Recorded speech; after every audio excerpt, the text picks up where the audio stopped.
Welcome to Chattel Fixtures PEI Real Estate Podcast. I'm your host, David Cyrus MacDonald.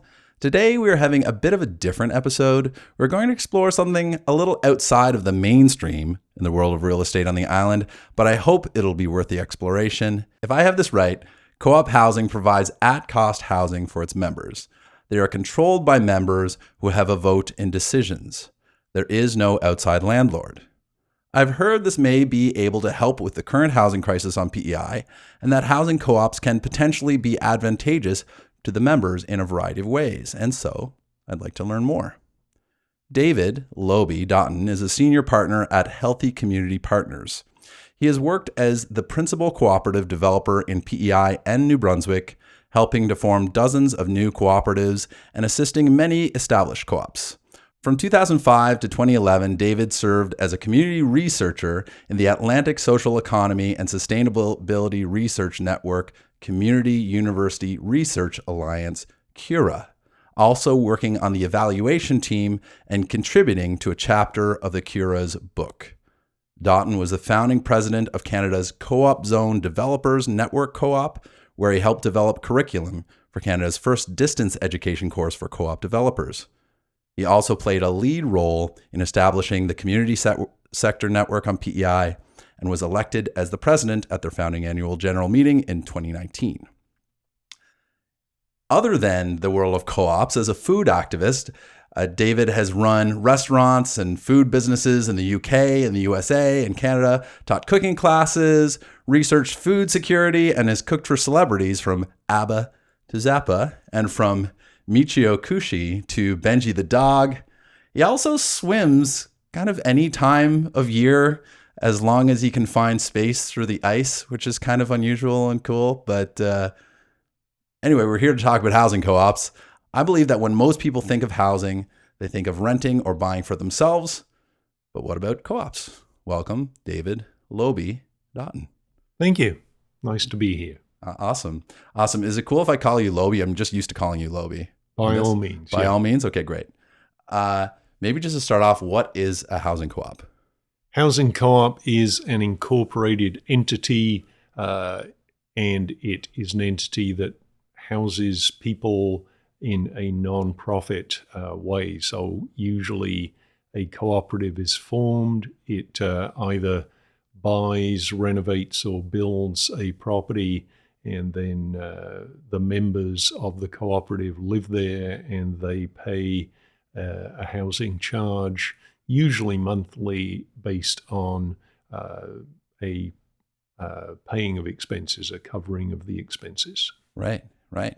How common are housing co-ops on PEI currently? Well, there are about 15 of them, okay. And I'm not stating that authoritatively because I don't know whether another one has been incorporated recently. Okay. But a few years back there were 13, and new ones have formed, and as well as housing cooperatives, which are generally speaking, there's a number of different kinds of housing cooperatives across Canada.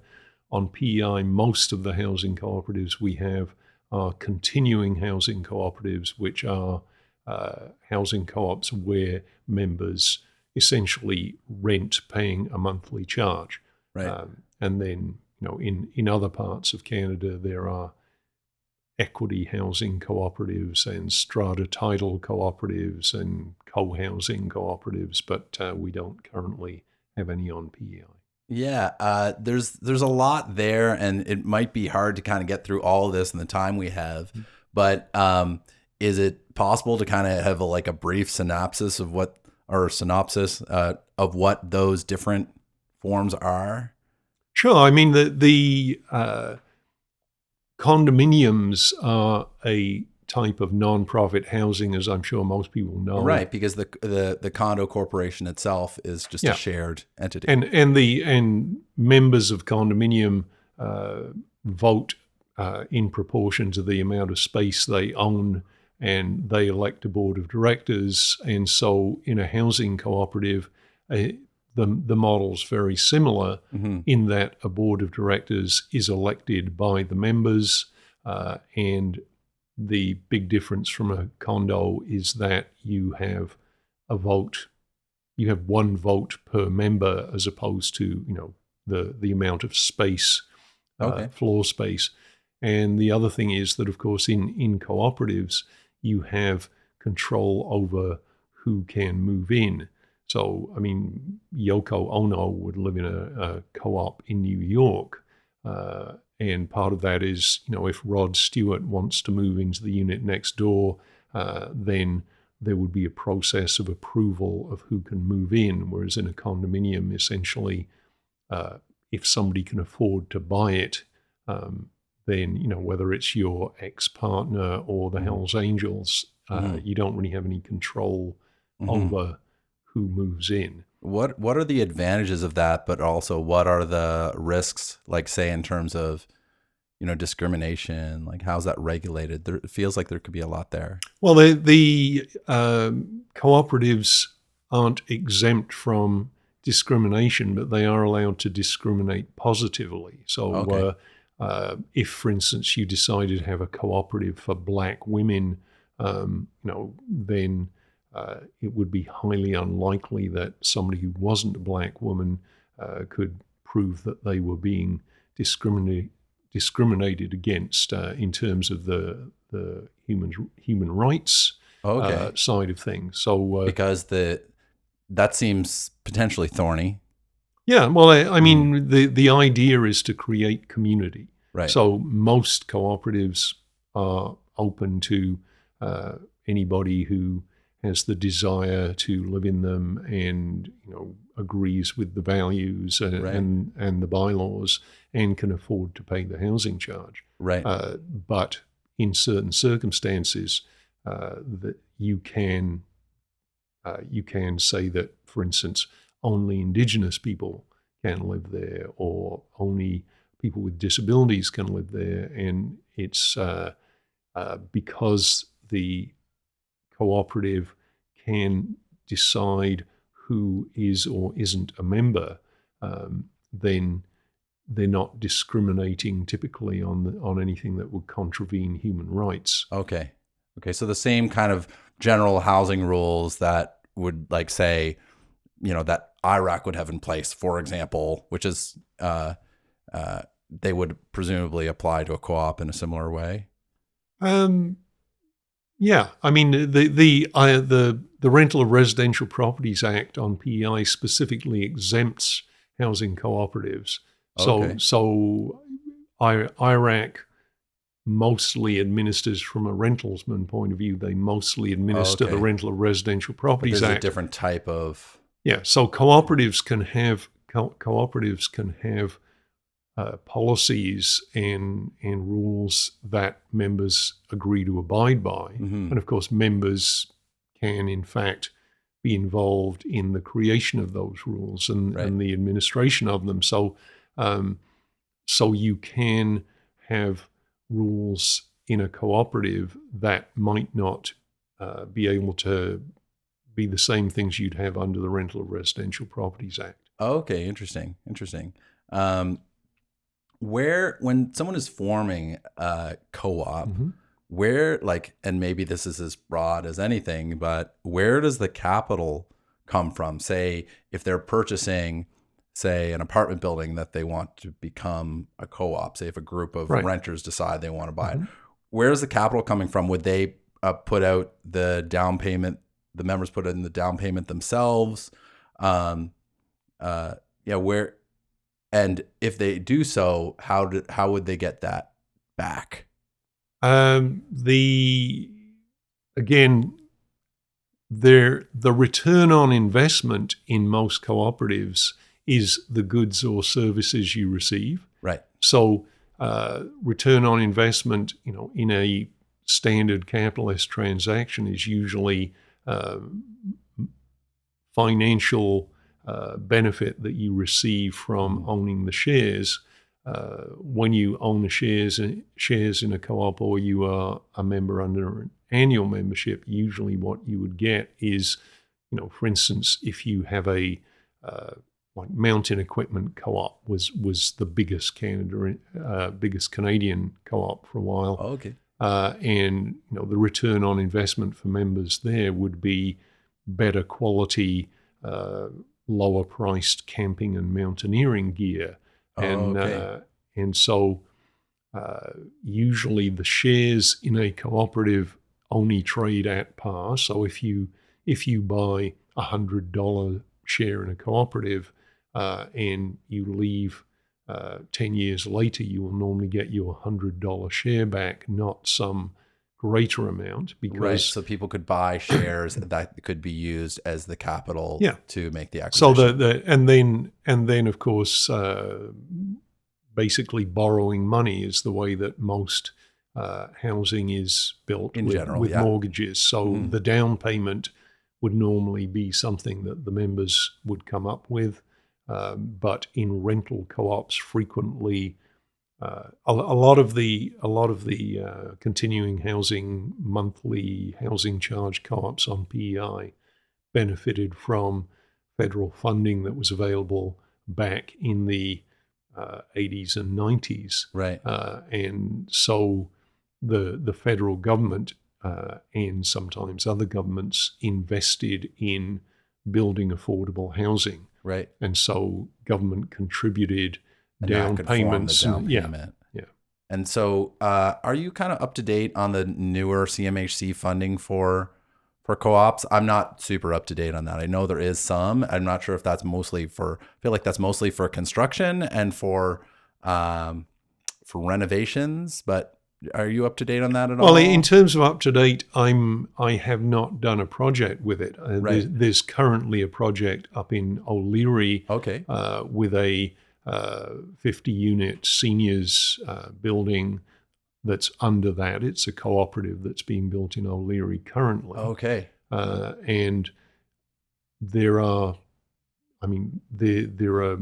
many millions of dollars that CMHC has control over that are designated for use in affordable and cooperative housing. So, yes, it's there. I haven't written a proposal for it yet. So right, I'm yeah. Not, That'd be an interesting conversation to have to talk to them, because I think one of the big questions about this is say if someone has the capital themselves to acquire something, then often the person would want to just acquire it for themselves. We're often looking for opportunities for just more affordable housing for people who maybe wouldn't have the capital or the debt service ratios and all those things. Potentially government funding could potentially sort of fill that void. Yeah, and just to follow up on there's cooperative housing, and then in some instances you can have a cooperatively owned house. Right. And so fairly recently I was involved in the first one of those on PEI, where three tenants bought the house that they shared through a cooperative. So the three tenants formed a cooperative. Right. The cooperative bought and owned the house, and the cooperative holds the mortgage. Right. So that cooperative could potentially acquire other places. Yes. And if it did, then the tenants there wouldn't necessarily be members of the co-op? Again, you can slice and dice things many ways. Cooperatives, you can incorporate a non-profit or a for-profit cooperative under the Cooperative Associations Act on PEI. Okay. Most of the housing co-ops are non-profits, but you could, in fact, have a housing cooperative that was a for-profit that rented property, in order to make at least $1 of profit. Okay. And then, okay, interesting. I like the lines on that are really blurry in my head still. I doubt we'll get fully to the bottom of this in this conversation, but I want to keep moving on down that trail of like how to kind of make this happen for people. do banks use the same kind of loan criteria for co-ops as other mortgages, or are there other specialized lenders who are focused on housing co-ops? Well, many of the housing co-ops that exist on PEI would have been funded through CMHC guaranteed mortgages, Right. And so banks with a guaranteed mortgage will fund whatever the more. Right. Yeah. They don't really care what it is as long as the mortgage is guaranteed. Right. And I would say all financial institutions are slowly adapting to the world where everybody isn't a married couple or a related family. And in fact, the three tenants who bought the house with their cooperative dealt with the credit union. Credit unions tend to be, credit unions are financial institutions, so they're not going to make bad loans if they can avoid it. But they are also a cooperative. So, they're a cooperative, member-owned financial institution, so they tend to be more friendly to cooperative housing. Right. So they may be one of the first stops if you're looking for financing for this. So. Yeah, and in fact, the cooperative house that I mentioned has a mortgage from a credit union. Right, yeah. So this is sort of the same question rehashed in a lot of ways, but how hard is it for members to find financing to purchase a property? Maybe in the case of, say, you have a bunch of people in an apartment building and they're there together, and maybe the owner of the property is like, you know what, I wouldn't mind selling this. And the renters are like, hey, how about instead of them selling it off to an investor, what if we took possession of it? Like, let's bind together. Let's get organized here. Maybe there's a few people with the initiative to kind of form the co-op and go through that effort. Like, like how realistic? Sure. Is well, that? It is realistic. It has happened. Back in I think '92, the old Palmer Apartments building in Brighton. I was working at the time for the real estate branch of Co-op Atlantic, and we bought that building to do a seniors co-op in. At the time, a 24-unit building, and then the last budget of the Mulrooney government cut the co-op housing funding program, which is what we were relying on at the time to move forward, and so had to decide whether to sue the government or pivot, and we pivoted and turned it into a condominium. Right. And that condominium still exists. So were the members, they closed the co-op, and the condo corp? Well, we never got to the stage of forming a cooperative because the idea was buy the building, form the cooperative, and then that happened right all around and then the funding the plug got pulled at the wrong time, so it turned into a condominium. But we did manage to put 4 rent geared to income private landlord rent supplement units into that, so that people could live there who were below the income threshold you'd need to acquire a condominium. And in Western Canada, there are far more cooperatives, multi-unit cooperatives that are owned by cooperatives and owned by the members.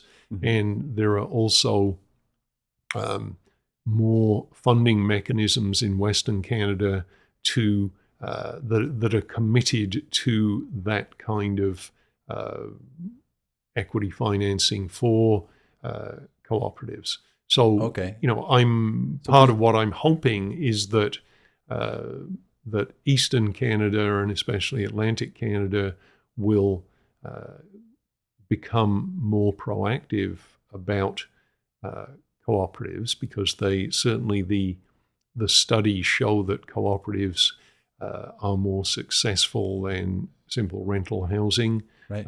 There's a greater sense of community. People learn through the experience of democratically governing the place, and they tend to be mixed income communities. So you're not, in a way, ghettoizing low income people. And so one thing that I'm working on is a resource guide for people who wish to buy a building that they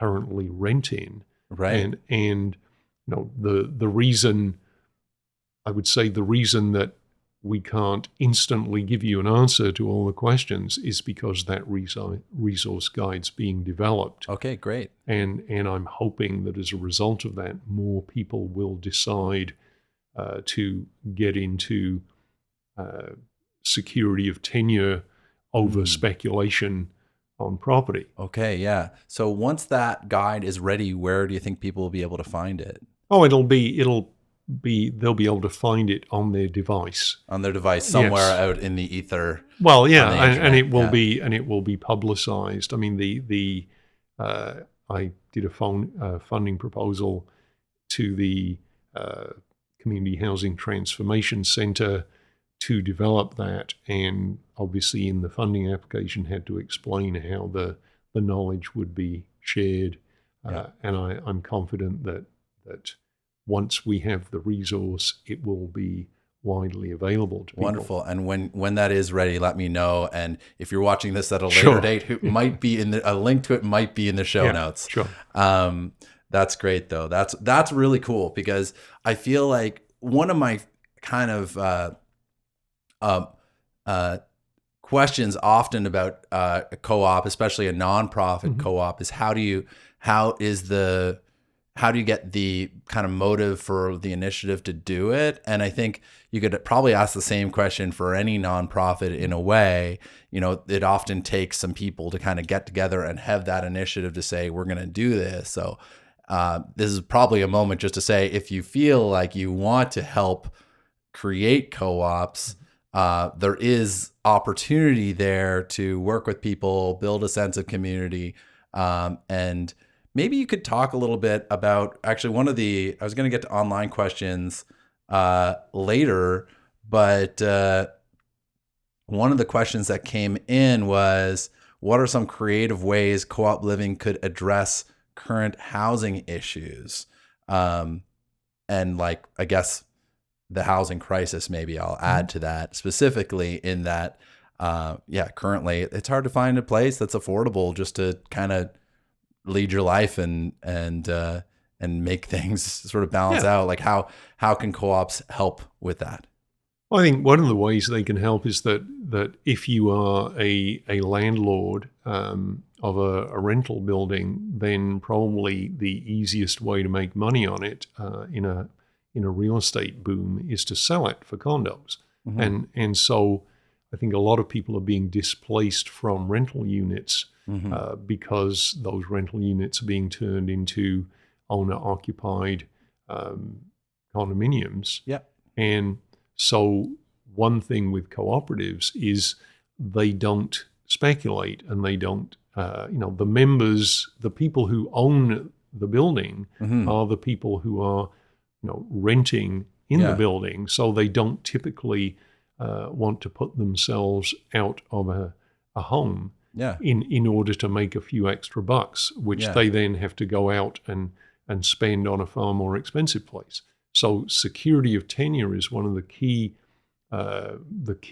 returns on investment in a cooperative. And in terms of the housing crisis, people not being evicted and people not having sudden increases in their housing cost are two of the things that can contribute to not having or to mitigating the housing crisis. So I think housing cooperatives are not immune to inflation. Obviously, if you have a housing cooperative that's heated with an oil furnace, then you're going to have a higher oil bill. Yeah, or if the roof needs to be replaced. But in a housing cooperative, you also any revenue from housing charges goes. Part of it goes to a reserve fund so that you have enough money to repair the roof when the roof needs repairing. And similar to a condo in that way. Yeah. In that way, and again, whether it's a condo or a housing cooperative, people there is no great advantage to people to extract money from the place they live so they can, go on vacation or buy a fancy new car or you whatever. Have the savings. The savings that you have is the profit. You don't have to worry about the profit of the owner because you are the owner. So in lieu of profit for yourself, you have savings. Yeah. And I mean, it's a bit of a sidebar, but I would say that, in our society, if I were to house 10,000 people on PEI in housing cooperatives that were non-profit, and I did it as part of my job, I would not be particularly celebrated. Whereas if I became very wealthy housing 10,000 people on PEI, then I would probably be on the cover of all kinds of magazines. Why do you think that is? Why do you think that, like, money talks? Like, well, it's because wealth is sexy. Because people say, I want that for myself. So how do I mean, we're getting into psychology now, I guess. Oh yeah. I mean, it's like, why do you think that? Why do you think that is? Do you think there's like I suppose people with money can pay for advertising and things like that. But then there's also like, it is kind of funny. It's kind of fun to kind of wonder why. I also will push back on that a little bit. I would say in terms of cover of magazines, yes. But in terms of real, genuine friendships and social network that matter in a more real, genuine way than probably the person who has the 10,000 people in the housing co-op who's just doing it. Maybe he's getting maybe she's getting a reasonable income or something from that, but I would say probably has a very high respect from the people who actually know. And you would have lots of social capital, but not necessarily financial capital. In the society that we are living in, then generating a great deal of profit tends to get more attention. In terms of government policy as well as in media coverage. And, one of the reasons that cooperatives tend to be lower profile and not as valued is because the return on the investment is usually in terms of goods and services rather than billions of dollars. Right. And there are, of course, some extremely successful cooperatives that generate a great deal of wealth as well as employment, but they don't tend to. I don't know of any co-op billionaires, and if Microsoft had started as a cooperative owned by the software developers, then there wouldn't be any Microsoft millionaires because their shares would remain worth the same amount of money. And right. And I guess one of the challenges of that too is because of the potential appreciation of the capital that goes in, then that can motivate high levels of investment. Yeah. Right. So Microsoft, as we know it, may not exist, or maybe it would. I don't know. But because there's not to push back too hard on that, but I do think that there is a lot of capital that would flow into that from people who are like, I want to make more money from the money I put into this. And as a result, that's fuel to hire people and do the work that it takes to make the thing. Yeah. And I mean, again, not pushing back on the pushing back, but, Please do. we have, you can put your money in a bank and that bank will generate billions of dollars of quarterly profit, which will go out to the shareholders and pay, the executives. And then, if the bank finds they're not making enough profit in your community, they'll leave and go somewhere else. And, or you can have a credit union where the working conditions are very good and the people are paid reasonably well, and you're not giving your members a big dividend every year. You're giving them a small dividend and instead keeping employment and services in the community. And I would say there are some really big success stories in that way on PEI, right? PEI Mutual is a cooperative, right? PEI Mutual is a mutual. I don't actually know about their incorporation. Okay. But yes, the umbrella organization in Canada for all cooperatives is called Cooperatives and Mutuals Canada.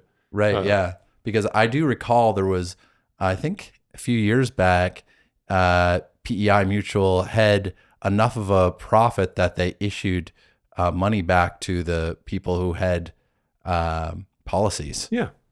Which is pretty unusual. That certainly wouldn't happen in a privately owned company. Well, no, I mean highly unlikely. Highly unlikely, I should say. Yeah. It would happen to shareholders as a dividend potentially. And you can. So I mean, as I say, there are. If you look at the credit union system in Quebec, and Quebec is the cooperative capital of Canada because the Quebec government is very keen on having businesses that don't leave the province and go somewhere else. Right. And they also have a collectivist and democratically run approach to many things. So the Desjardins financial and insurance network in Quebec is expanding outside Quebec. You see. Yeah, they have an office here. Yeah, and they are a cooperative that is member owned, and they're extraordinarily successful. Okay, yeah, that's really interesting. There's something wholesome about this whole thing. Well, it's again, I have values. and I think most people do. No, but I think of cooperatives as being more wholesome. Of course, you could have the nature of the legislation is you could have a pickpockets co-op. You could right. The entity itself doesn't necessarily have to be inherently wholesome.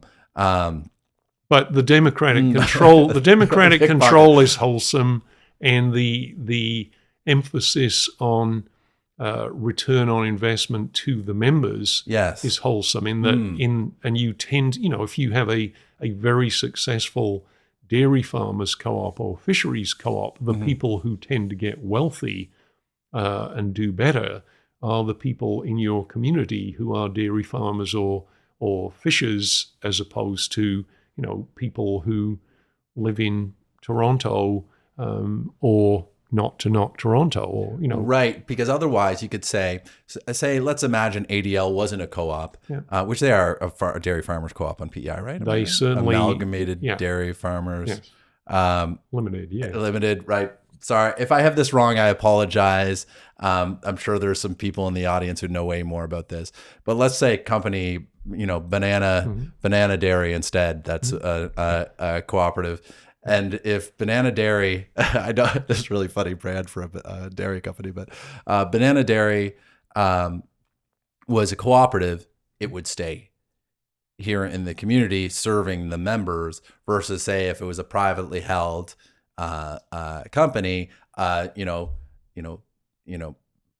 Mango Dairy from Ontario could come buy Banana Dairy, say, oh, this office isn't profitable enough, we'll shut it down. And we'll take all the tanks and everything, and we're bringing it out to I don't know, somewhere else where we can get a better subsidy from the provincial government or whatever. Yeah. Right. And I mean, to go back to the banking, there's a reason there is a credit union in Tyne Valley where there used to be a Bank of Nova Scotia branch, because the Bank of Nova Scotia, weren't making enough profit in the community. So they closed the bank, and the credit union doesn't, and of course the Bank of Nova Scotia has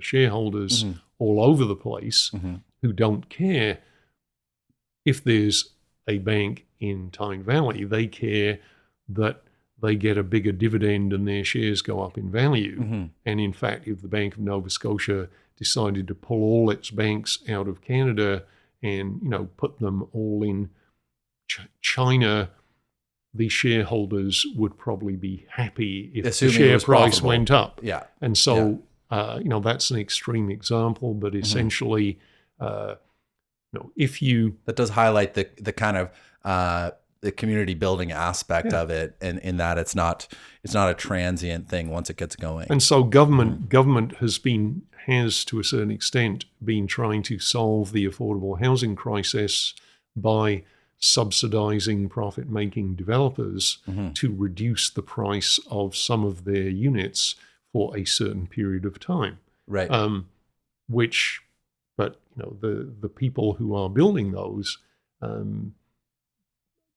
they would like to rent them at a lower rate for the shortest possible time, because their job is not to create affordable housing, it's to create profitable housing. Yeah, and I guess that's part of the purpose of this conversation is because my understanding in the research that I did is that there is funding also available for, like, there's nothing stopping housing co-ops from getting that same funding.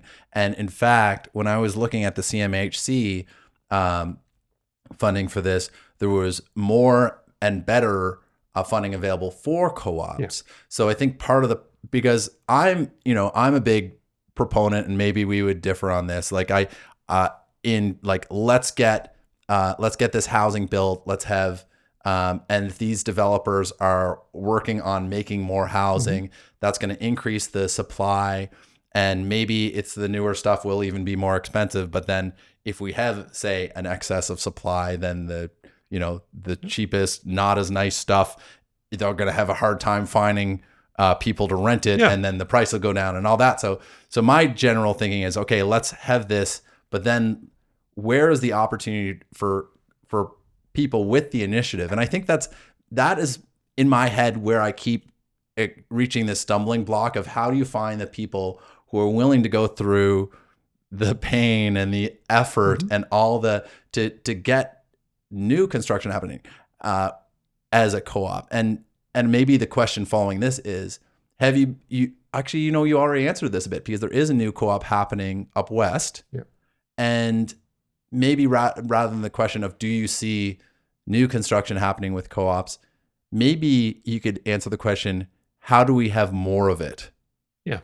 And that's really what I'm trying to get my own head around, and I'm far more interested, as a human with some housing experience. I'm far more interested in more population density, better use of infrastructure in established neighborhoods. So so that's a whole other policy thing. On PEI there are very few. There are a great many older people on PEI bouncing around in premises where there could be more people living. Many of those older people would like to turn some of the space into money because they can't afford to keep living there as their taxes and insurance and so on go up. Yeah. And so, if we were in other jurisdictions, for instance, in London or Paris, then they would be able to sell part of that house that they live in as a flat to people. And that way they get some equity out of the house without having to do a reverse mortgage. They could stay living in it. So those are the kind of co-op options that I'm personally more interested than building a whole load more housing co-ops, out on a farm in East Royalty. Right. So not that there's anything wrong with, East Royalty or building multi-units out. Well, there's a lot of development happening right now there because that's where the land is available and where the zoning is. There's also on a sidebar, I was up in a nice hill on Parent Street, and this is total sidebar. I don't know why I'm saying this now. Just sometimes the brain compels me to do something, and I think it was Parent Street, yeah, and it kind of goes up and on a hill, and if you're in the right spot. I think it's one of the highest hills on PEI. Brilliant. And you can look over and actually see Nova Scotia. It's just kind of the silhouette. You can't get a really clear picture with the right telescope, or maybe with binoculars you could. But that is a beautiful, beautiful area to live, I think, in a lot of ways. So, but to get to what you're saying is this: if we think of these homes and we think of the availability that is currently there for people to have places to live, that is just not the way it's zoned or allowable use of it. And maybe you could elaborate on that and where you see the opportunity is, because I think one of the big fears that people have around this is, say if they live in a certain neighborhood and they know their neighbors and it has a certain character, people are nervous about that all suddenly changing. And there's the criticism of NIMBYism, which I think is fair, but I'm all for like complicated solutions. as annoying as it may be, like I think that often the best solutions are a little bit complicated and a little bit hard to just simply explain. But there is a lot of, even in the areas that are meant to be more populated, like say the 500 district downtown Charlottetown, there are a lot of rules, right, that are hard to get past in terms of how you expand. And the other thing is that if you go back 20 years, co-ops were condominiums 20 years ago were a rarity. Especially on PEI, yes. Yeah, and so, I think it's barely 50 years since the first condominium was built in Canada, and 20 years ago there were very few on PEI, right? And there was they made people nervous, right? In many respects, and convincing people that it was good to buy a condominium with their hard-earned money was difficult. And now it's all changed. And I guess what I'd like to see is cooperatives enjoy that same acceptance, and have government accept the idea that they can make some legislative and regulatory changes to facilitate cooperatives. Well, and I suppose if there is funding available for development of housing, and whether that be sort of retrofitting an existing space or building new. Now, I'm not sure about acquiring. That would be, I would like to know about that. So say if a group wanted to acquire, say that lived inside an apartment building, if they wanted to acquire the apartment building, support for that. But if that funding is there, how is that accessed, I guess?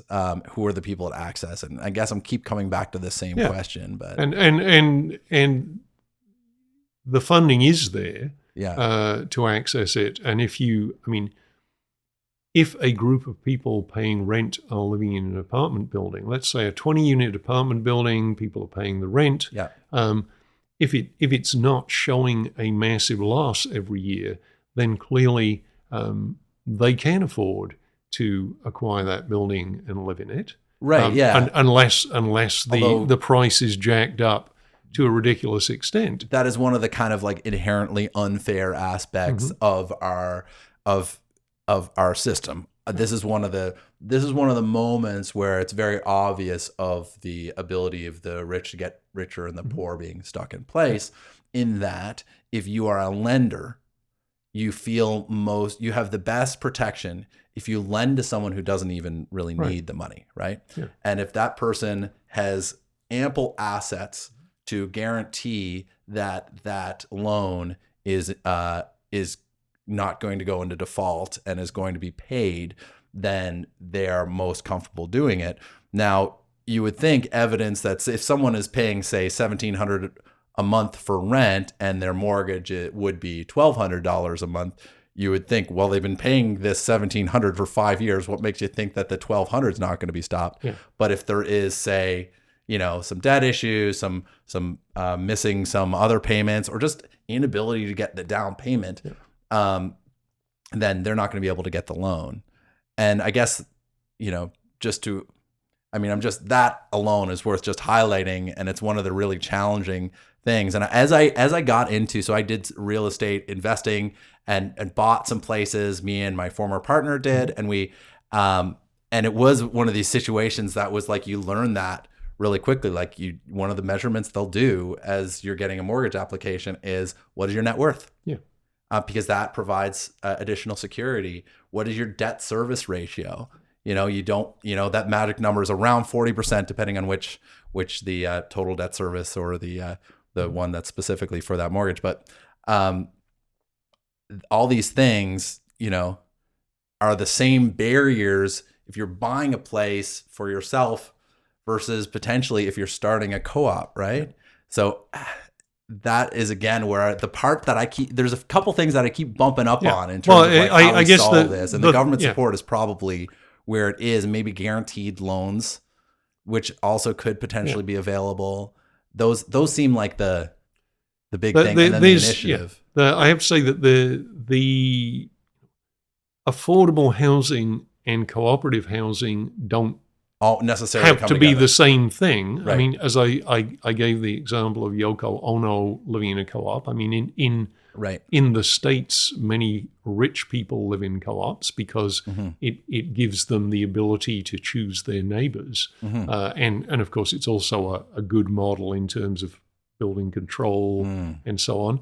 But then, there's also, I believe, a 50,000 member co-op in Queens, in New York, which is, when I last paid attention, was the largest housing co-op in America. And that has all manner of affordable housing in it. But then there's what's really affordable housing, which is rent geared to income, where you pay less than 30% of your income on housing charges. And which the provincial government has, I know, over the years done some of that, and I don't know what their current programs are. Yeah, they have, and they've got some new ones going up now, and they're renovating some of the existing ones. And the federal government did that under the cooperative housing program for some of the co-ops. But the subsidizing people so that they only ever pay no more than 30% of their income. That's an option available. That with this. Governments both at governments federally, provincially, and municipally have all done that. Right. Toronto has public housing that's funded by the city, and there's Ontario public housing, and there's federal public housing in Ontario.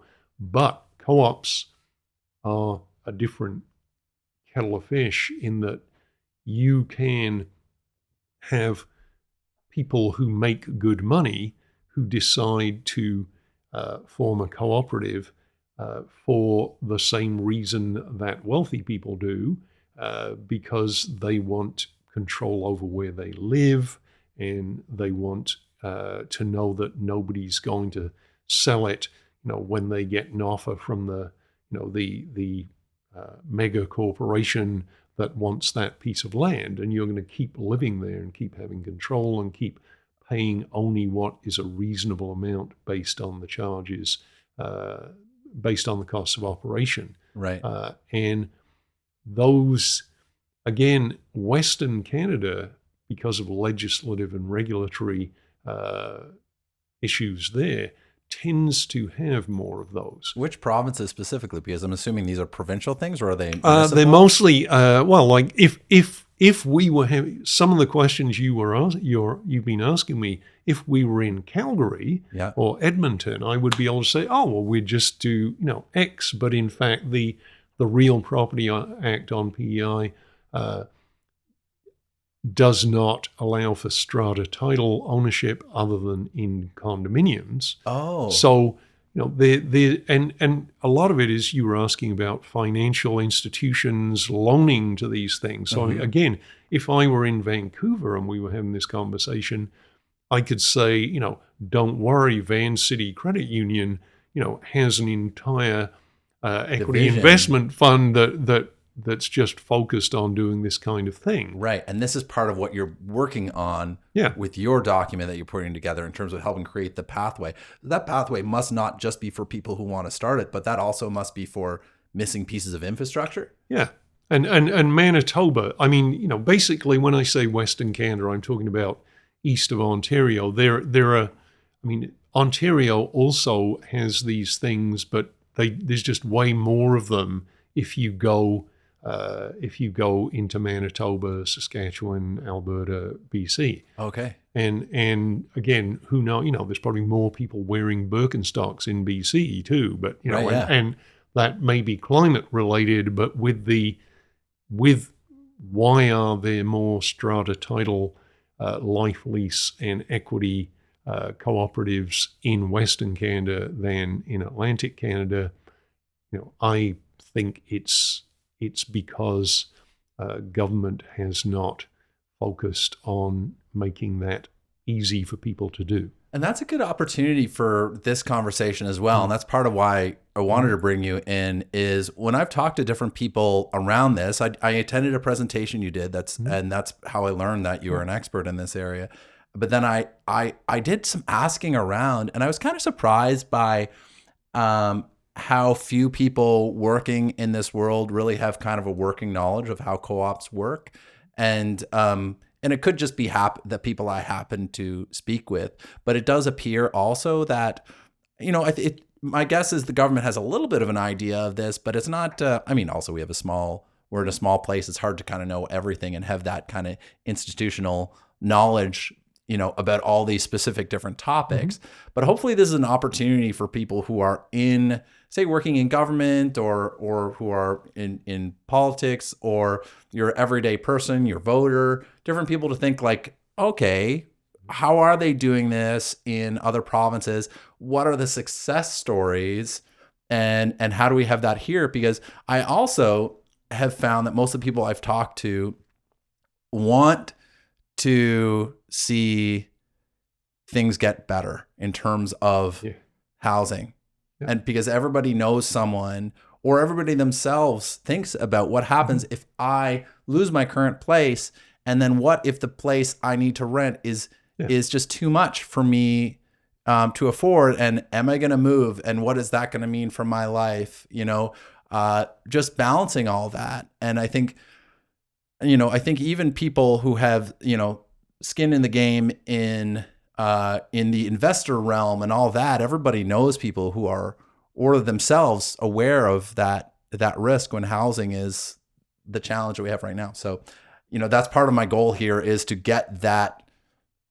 Yeah, well, that's fed out to the world in terms of information. Then we share that goal, because I have friends of many ages, and many older women are trying to figure out how to stay in their houses without renting all the rooms to students and turn into cat herding den mothers. Right. And many millennials would like to move into places in established neighborhoods, but they can't afford to buy an entire house. And so, increased population density and all the studies show that intergenerational is the way to go when you want to age in place. And so right, because you need young people who are workers, you need people to learn from who are like, it's like and just there's that wholesomeness about that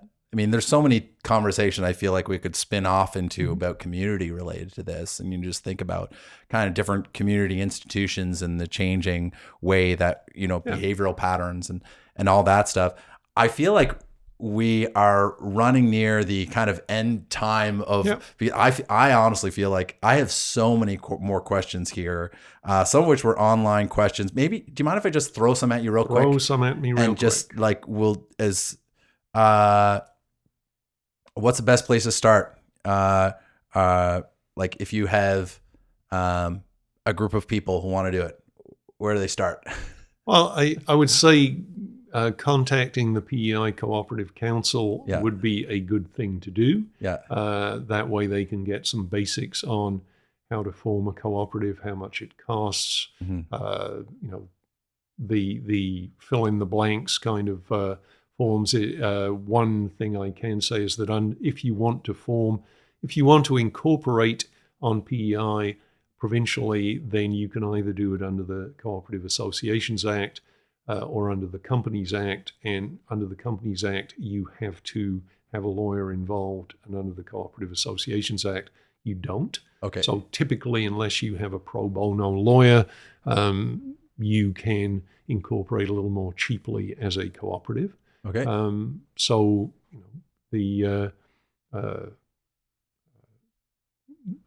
Co-op Council PEI at gmail.com or 902-569-7322 would get some basic help. And really, you need to know a group of people who are looking at starting something need to get the basics sorted out, and then they'll know whether they want to go ahead further. So, okay, a couple more questions. Can co-op housing members sell their property?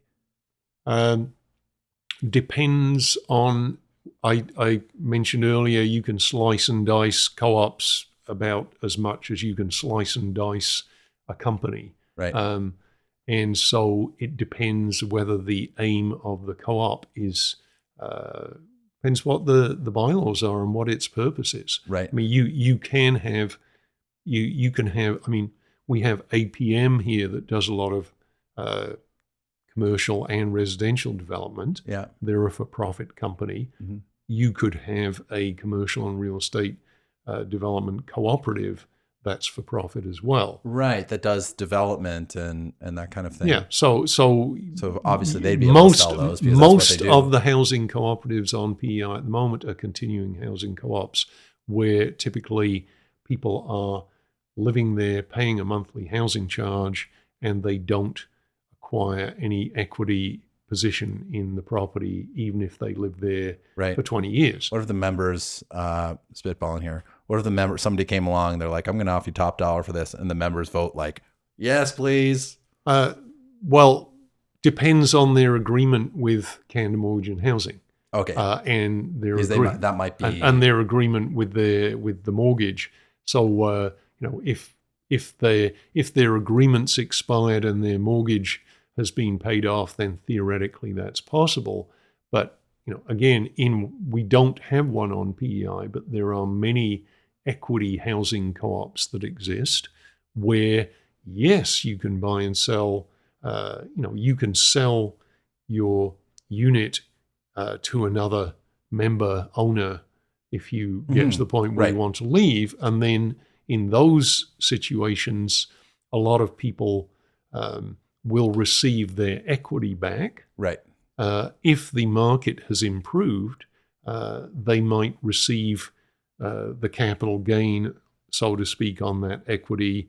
But more usually would be a situation where the member would get a percentage of any capital gain. So, I mean, if that person put in $100,000 equity and the place that they put it into is now worth double, they wouldn't get back $200,000 equity. Normally, some of it would go to the cooperative, some of it would go to the member. And while they were there, they benefited Yes, from the exactly. service and the Exactly. the product itself, They which is got the to thing. live in an at-cost situation. Yeah. Yeah. If you if an apartment building owner wants to sell and they have the option of doing, say they're thinking they might want to sell condos. Yeah. Like there's not currently like people they can be like, hey, like, is there a co-op that wants to buy this? Like, just so that the market, like, there's not like a. Well, I mean, there is currently there is no specific equity investment co-op as there is, for instance, in Manitoba, Okay. which might be on the lookout for apartment buildings that could be built and could be bought and turned into cooperatives. Or a group of people who are trying to form a housing co-op and would like to buy an yes, apartment and I building mean, for themselves I'm in contact with various people like that who want to do that, who have an interest in doing that. Yeah. But there's no magic wand source of capital to do that. Right. Those people are going to have to come together, form a cooperative, and they're going to have to come up with the down payment and the business case. Right, which they may be able to get some of from government support if they're organized. Yeah. And if those programs And exist to do that. CMHC's money is not just for it's not just for mortgage insurance to purchase. They do have sort of soft cost money as well, so that you can find designers, architects, look into construction costs, get a project manager, those kind of things. So right. So if there are people who are organized and want to do this, there's that potential is there. It is. And part of the reason I'm interested in podcasts about cooperative housing is to let people know that option is there. And you've already stated that the federal funding through CMHC specifically mentions cooperatives. And so federal government understands, from their studies, the value of cooperatives, but they don't necessarily want to do what they did back in the 80s and very early 90s and commit to 35 years of subsidizing. Right. Yeah. Anything that we missed that you want to make sure we cover before we wrap up? And I feel like I would say, yeah. No, the main thing I'd want to say is that government and all its departments and agencies should start not separating housing into a separate hopper from economic development. I mean, there are places on PEI where there's a massive demand for housing in rural areas, but the housing is for temporary foreign workers, and so it's an economic development issue that those people have access to housing, and certainly there've been some of the earliest housing co-ops in Canada were student, like graduate student housing facilities on campus. So there's a history of housing, of cooperative solutions to housing issues, but there's a tendency, if you talk to ACOA about funding housing, they'll say, no, that's CMHC, or that's, right. I think differently, yeah. And so at the cabinet table, people need to be not just saying social development and housing should be dealing with the housing crisis. There's a lot of excellent reasons to have good housing on PEI, from population growth to labor market stability, as well as, people not going broke because they can't afford where they're living. Right. Yeah, that's great. If people want to get a hold of you, what's the best way for them to do that? Best way to do that is to probably email me at ddaughton@gmail.com. Yeah. But the Co-op Council PEI at gmail.com also works, and their phone number 902-569-7322. I'm certainly not in that office every day, and I don't always have it forwarded to my mobile phone, but I do check the voicemail regularly and get back to people. Great. We'll put that in the show notes or in the description on YouTube or on the podcasting platforms. It'll be in the show notes. Thank you so much for this. I feel like there's a lot more we could go on, but thank you for coming on and talking about this. Hey, my pleasure. And if anybody hears of billions of dollars for co-op development, I'd be very happy to know. Dr. Lobie. Yeah. Absolutely. Okay. Thank you so much. Thank you. Thank you for listening to Chattel Fixtures PEI Real Estate Podcast. I'm your host, David Cyrus MacDonald. If you want to reach out to me for any reason, please visit chattelfixtures.com to find my contact information, show notes, etc. We're currently looking for diverse and interesting guests. If you would like to have a conversation with me, or if there is anyone you would like to hear me speak with, or have an idea for the show, let me know. Get in touch through the website or tweet at me at Chattel Fixtures. We're currently seeking out relevant sponsors with solid reputations, serving customers, particularly in some way related to the PEI real estate market. If that sounds like you, get in touch with me if you want to support great, positive conversations about real estate happening right here in PEI. Visit chattelfixtures.com to learn more. Be sure to subscribe to Chattel Fixtures PEI Real Estate Podcast, and see you in the next episode.